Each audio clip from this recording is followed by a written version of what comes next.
Okay, on to radical functions. So, we previously looked at transformations. Now we're primarily going to look at radical functions and the transformations on those radical functions. So let's go for y equals root x. And as you can see in the notes, I have graphed the function. And I've made a table of values. And I'm going to do a table of values in my head. So 0 squared is 0, 1 squared is 1, and the square root of 0 is 0, the square root of 1 is 1, and the square root of 4 is 2, and I can draw my function. Notice it's a half of a parabola. Notice I don't square root negatives because I can't square root negatives. Now, what if we take the function y equals root x, and we say y equals root x plus 1. Well, we know that someone substituted y minus 1 in for y and then added 1 to both sides, but we know that that is a horizontal translation equaling positive 1. So we're going to take the old graph and we're going to move each of those points, a vertical translation equaling positive 1. And we're going to make each and every one of those points go up 1, and we have our new graph. The radical function gone up 1, y equals the square root of x plus 1. The old graph of y equals root x going up 1. So we're going to talk a little bit about domain. So the domain, the method for domain is set what's underneath the root, x greater than equal to 0.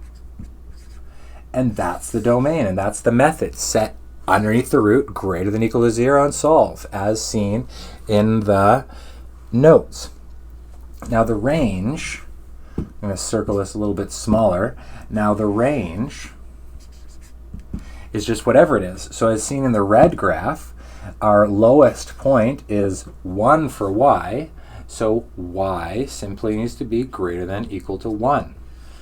Most people ask how we do the range. Well, the domain we do by setting underneath the root greater than equal to 0 and solve, and the range we make a table of values and we graph it and we look at the graph and decide on what the range is. So let's do another one. So let's take the old function y equals root x, and let's now say root x minus 1. Well, I know that that's inside the brackets with x, so that's horizontal, and it's always the opposite. So that's a horizontal translation, positive 1. So if I take the old graph and I move all the points right 1, I get my new graph in blue, right 1. And if I want to do my domain, I again set underneath the root greater than equal to 0 and solve.